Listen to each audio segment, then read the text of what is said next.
ഇനിയൊന്നു തിരികെ നടക്കണം, ഇനിയൊന്നു തിരികെ നടക്കണം.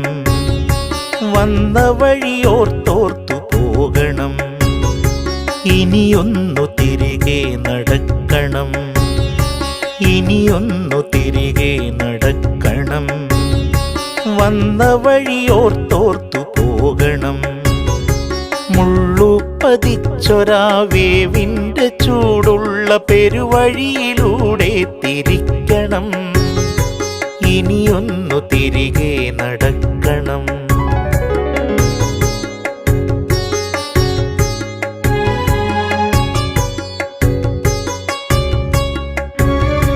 കണ്ടതെല്ലാം ഒന്ന് കാണണം,